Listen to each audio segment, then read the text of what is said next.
Olá para você, está no ar o programa Em Pauta, transmitido aqui pela TV Assembleia, canal 57.3, redes sociais do Poder Legislativo e também pelo nosso canal do YouTube. Basta buscar por @AssembleiaRR. E no Em Pauta de hoje eu recebo aqui no nosso estúdio o coronel da PM Francisco Xavier. Hoje ele que é especialista em segurança pública e vamos falar um pouco mais sobre as facções criminosas aqui no nosso estado. Coronel, seja muito bem-vindo ao programa Em Pauta. Muito obrigado, Rainan. É um privilégio estar aqui para poder comentar sobre esse assunto. Bom, e hoje, para falar dessa temática e desse assunto que muito tem se discutido ao longo dos últimos anos no estado de Roraima, mas principalmente com relação ao crescimento das facções criminosas, uma realidade no cotidiano dos roraimenses. Mas vamos explicar, principalmente para quem está em casa e não compreende bem dessa terminologia, o que significa e os impactos, principalmente na nossa segurança. É importante, Rainan, a gente explicar essa diferença de terminologia, porque a gente vê um discurso popular em que muitas vezes se confunde quando se fala de uma maneira geral o que seja uma organização criminosa, o que seja uma facção, uma milícia e até mesmo máfia. Tem muitas organizações criminosas hoje que estão ganhando uma caracterização de máfia, mas a gente explica rapidinho aqui. A organização criminosa, de uma forma genérica, ela é a associação de 4 ou mais pessoas que se reúnem para aferir um lucro, obter vantagens, realizando crimes. E isso não necessariamente precisa ser de forma violenta. Então, quando a gente cita uma organização criminosa que é definida por uma lei específica, a gente está se referindo, por exemplo, a um grupo de servidores públicos que fraudam uma licitação. Você não vê ali o uso de arma, de ameaça, mas uma prática criminosa que se enquadra como uma organização criminosa. E existe a facção criminosa, que já vai ter aquela origem geralmente no sistema prisional.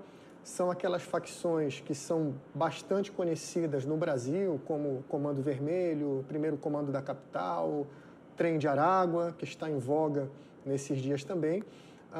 E eles, oportunamente, têm também se utilizado de práticas que são comuns às chamadas milícias. As milícias, elas são compostas, via de regra, por ex-integrantes do sistema de segurança pública, muitas vezes ex-policiais, ex-militares das Forças Armadas, e eles atuam no chamado domínio territorial, que é quando eles passam a ocupar uma determinada comunidade, ou bairro, ou cidade, muitas vezes, e passam a subjugar aquelas populações ali às suas regras. Então, essa prática da milícia, que a gente vê muito comum no Rio de Janeiro, só que já acabou se estendendo por outros estados também, isso acabou influenciando a prática de facções como o Comando Vermelho, que nós vimos recentemente, até mesmo numa operação do Rio de Janeiro, que foi a Operação Contenção, foi o enfrentamento do Estado ao processo de territorialização que o Comando Vermelho estava exercendo em algumas comunidades cariocas. Bom, e quando a gente fala principalmente dessa atuação das facções, é um sistema muito bem elaborado, né? Porque você não se fala só da questão de realizar os crimes, mas de orquestrar, né? Na verdade, de todo um planejamento e uma organização que existe, né? E é por isso exatamente que tem essas ramificações. Exatamente, Rainan. Hoje o crime ele se estabelece através de redes ilícitas. Não há mais um formato piramidal. Não há um formato hierarquizado como muitas vezes se supunha que existia. Há vários líderes, há vários colaboradores. O crime organizado do PCC, por exemplo, hoje ele atua não só com a prática de crimes violentos, mas através da lavagem de dinheiro, através da mineração ilegal. E isso tudo envolve muitas pessoas, muitas empresas de fachada que não necessariamente são vinculadas àquela facção. E isso, inclusive, entra também na pauta da legislação que está sendo atualizada em Brasília, em que há uma punição rigorosa para os colaboradores do crime organizado. Então, não apenas as lideranças das facções passam a ser penalizadas de forma mais contundente, como também aqueles colaboradores, funcionários públicos, policiais que acabam contribuindo com essa rede criminosa que se expande e se capilariza no Brasil. Bom, recentemente foi divulgado, né, em rede nacional um caso exatamente dessas ramificações, e principalmente desse esquema muito bem elaborado, né, no estado de São Paulo. E dali entra também essa questão da participação de outras instituições, mas também do que acontece com as pessoas que de repente têm que deixar as suas propriedades, né, os seus bens, por conta das facções. Isso também é uma realidade. É uma realidade importante de ser colocada, até porque o Estado, quando a gente fala o Estado, no sentido mais amplo, ele precisa saber qual que é a forma de atuação que ele precisa ter para cada tipo de enfrentamento. Nós costumamos dizer que para cada forma pela qual o câncer do crime organizado ele se apresenta, há uma dose certa do tratamento a ser aplicado. Então, no Rio de Janeiro, diante da Operação Contenção, quando a polícia ela se deparou com a resistência de mais de 500 criminosos violentos e fortemente armados, o Estado ele precisou adotar uma medida proporcional. Enquanto isso, em São Paulo, houve a Operação Carbono Oculto, que foi uma operação que visou principalmente a asfixia financeira das facções. Houve uma descapitalização através do desmantelamento de fintechs, fundos de investimento que eram utilizados para lavar o dinheiro do crime organizado. Ali já foi uma outra forma de resistência e, consequentemente, uma outra forma de ação do poder público. E é importante a gente ressaltar essa diferença porque nós vemos muitos discursos hoje com enviesamento político que dizem no Rio de Janeiro, a operação do Rio de Janeiro era para ter acontecido da mesma forma que aconteceu em São Paulo. Não. Como a gente disse aqui, o tratamento que o Estado ele dá é um tratamento proporcional à forma pela qual os criminosos resistem e reagem àquela ação do Estado.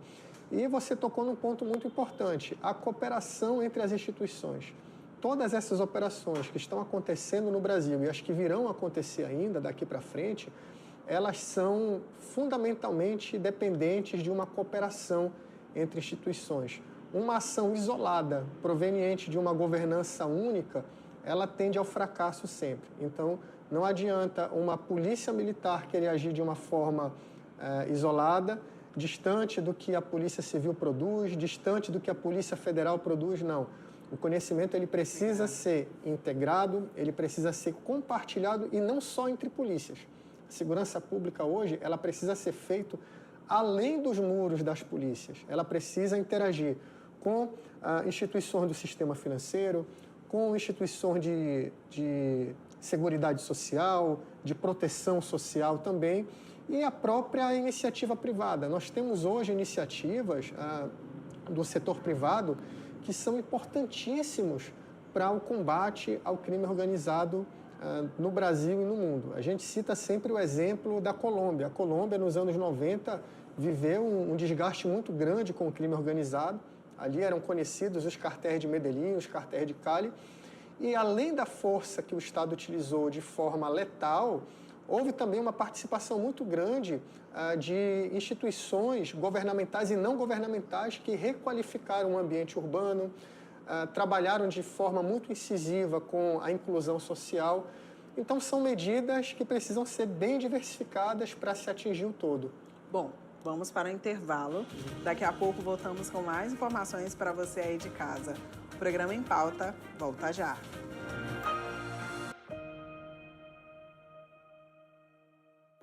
Estamos de volta com o programa Em Pauta, hoje recebendo aqui no nosso estúdio o coronel da Polícia Militar de Roraima, Francisco Xavier. Ele que é especialista em segurança pública e hoje estamos trazendo mais detalhes sobre as facções criminosas aqui no nosso estado.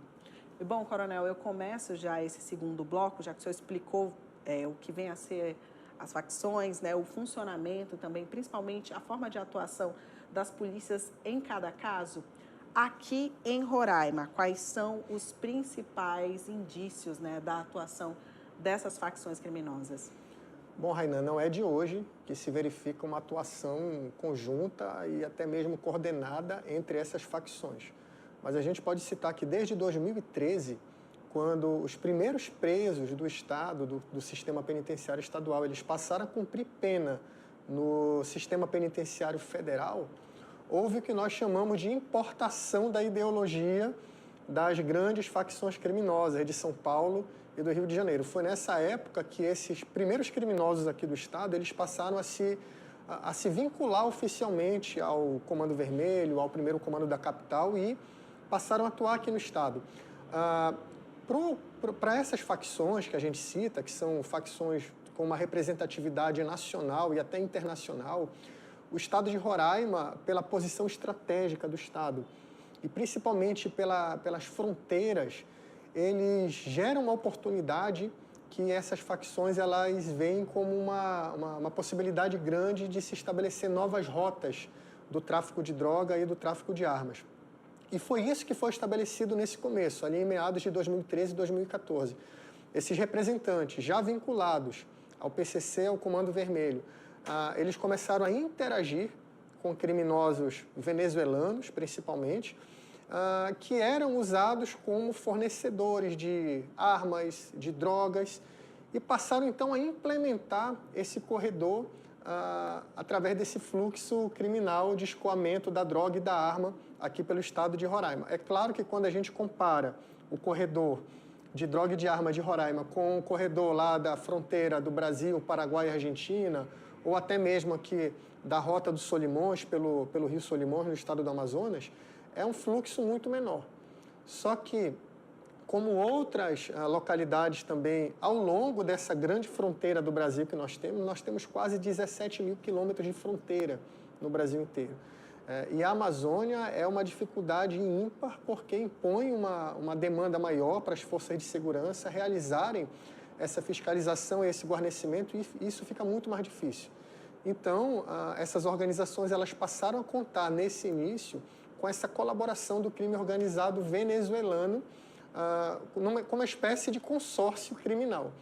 Só depois, ali pelos meados de 2015, quando a crise humanitária e política na Venezuela ela recrudesceu, foi que nós vimos algumas células de facções venezuelanas acompanhando o movimento migratório. E a gente precisa enfatizar isso. Por quê?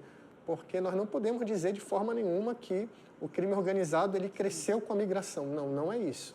Mas uma pequena parcela, uma parcela ínfima de pessoas já ligadas ao crime organizado naquele país, elas acompanharam essa massa migratória e começaram a atuar aqui no estado de Roraima. Então, essa facção venezuelana, principalmente a que está bastante em voga hoje, chamada Trem de Aragua, ela tem uma diversificação muito grande de suas atividades. Eles atuam desde o tráfico de drogas e de armas até a geração da migração ilegal, ao tráfico humano também.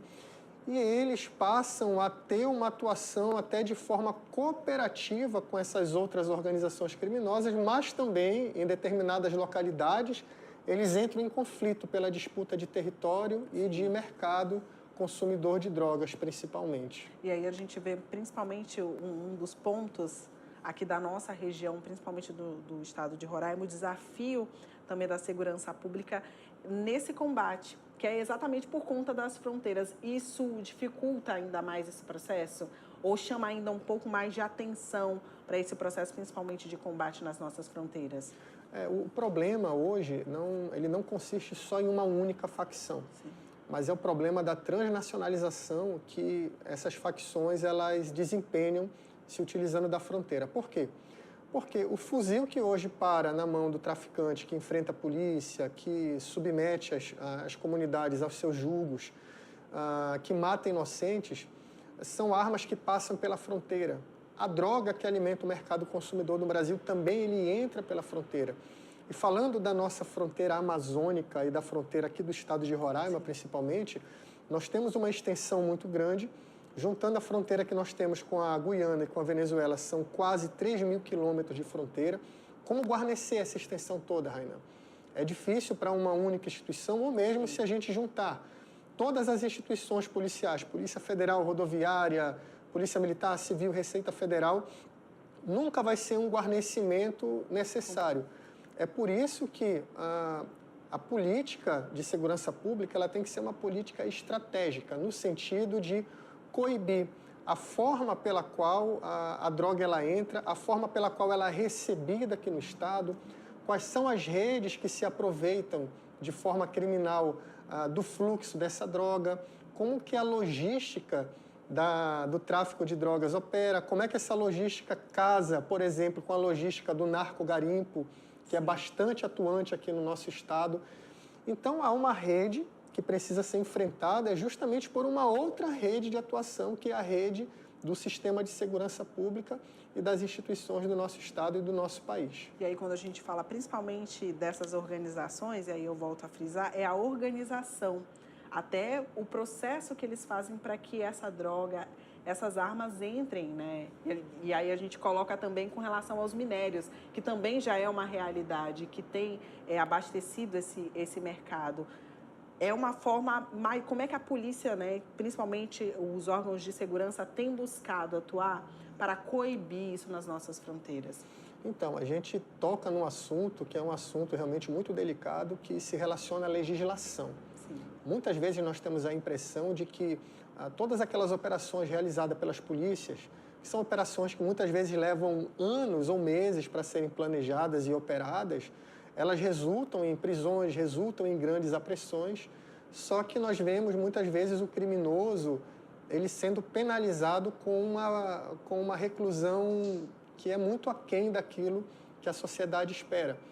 Então, não há, por enquanto, na legislação presente, uma condição para que as forças de segurança deixem de enxugar o gelo. A gente ouve muito essa expressão no meio policial, no meio das instituições e da própria sociedade, que vê, muitas vezes, o esforço que não só as polícias, mas que o próprio Exército Brasileiro, as Forças Armadas fazem, por exemplo, no processo de desintrusão da terra indígena Yanomami ou da Raposa Serra do Sol, que são territórios hoje que são explorados pelo crime organizado na exploração desses recursos minerais, mas que, passadas essas operações do poder público, esses criminosos voltam a agir novamente nesse território, explorando o garimpo ilegal, poluindo rios, diminuindo a capacidade de sobrevivência daquelas populações originárias.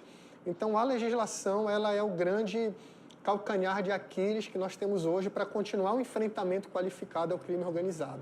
Bom, vamos para o intervalo. Daqui a pouco voltamos com mais informações para você aí de casa. O programa Em Pauta volta já.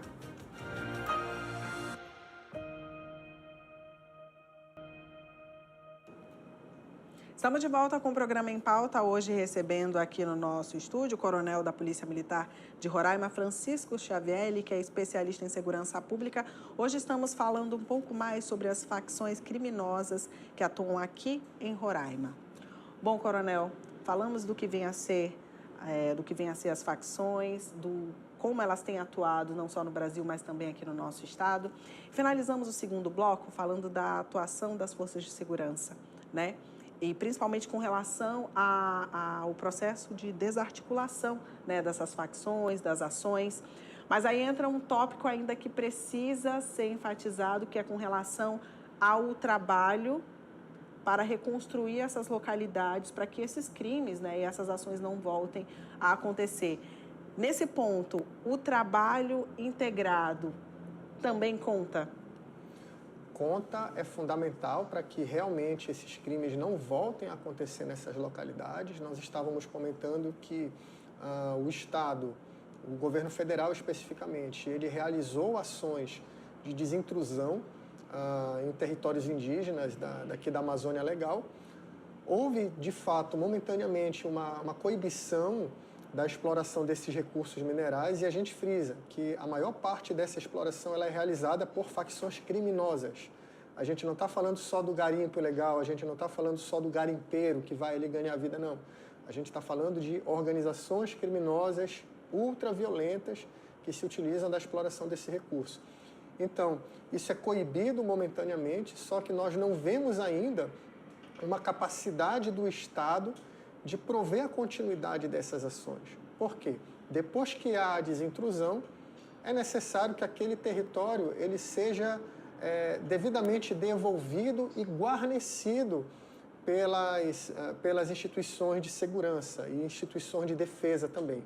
Sabemos que é um guarnecimento difícil, como nós dissemos, é uma área muito extensa. Por exemplo, a terra indígena Yanomami ela tem 192 mil quilômetros quadrados. Ela envolve ali áreas de 2 estados, que é Amazonas e Roraima. Mas há determinados territórios dessa área que são mais visados por essas organizações criminosas que exploram. Então, um trabalho de acompanhamento por parte do poder público, um trabalho de sufocamento da rede logística para que realmente sejam coibidos quem fornece o combustível de aviação, para que seja fiscalizado quem são os pilotos que realizam voos para essas áreas proibidas, quais são os donos de propriedades rurais que cedem as suas fazendas para pista de pouso, para armazenamento de minério.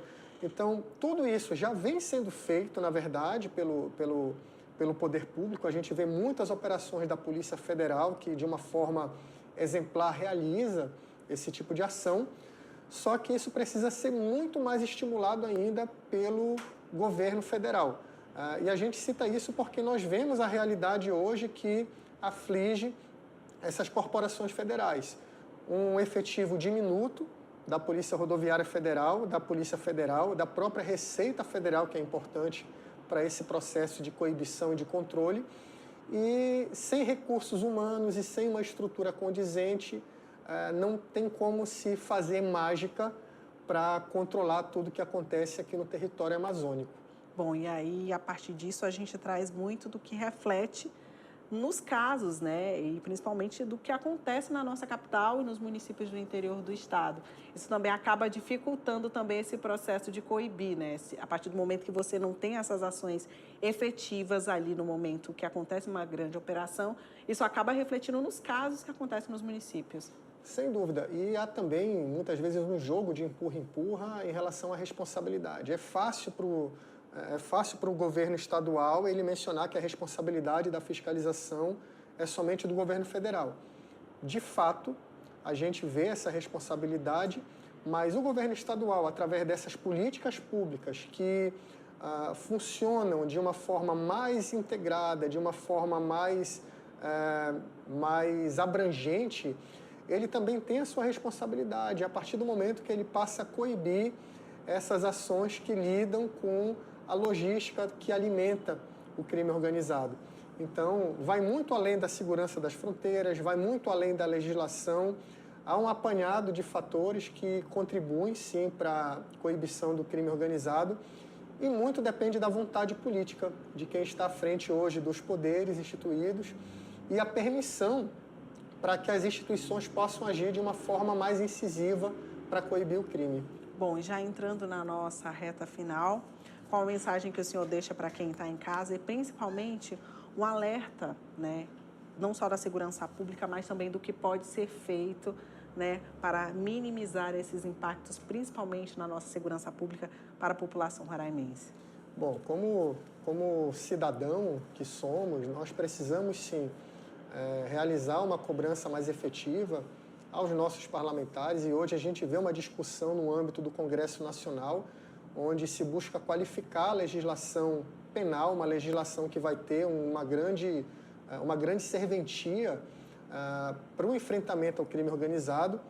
Então, nessa condição de cidadãos, de eleitores, nós temos condições de cobrar os representantes no Parlamento Federal para que essas penas elas possam ser mais endurecidas, para que, de fato, o que consta hoje no projeto de lei antifacção, que foi rebatizado de Marco Legal contra o Crime Organizado, ele possa, de fato, sair do papel e virar uma realidade em todas as cortes do país e que a população ela possa ver todo o esforço que as polícias realizam, que as Forças Armadas realizam nesse enfrentamento, que é um enfrentamento de um desafio muito grande contra o crime organizado transnacional. E principalmente aqui na nossa região, na nossa Amazônia, onde esse desafio ele se mostra muito maior até mesmo em relação a outras regiões do país.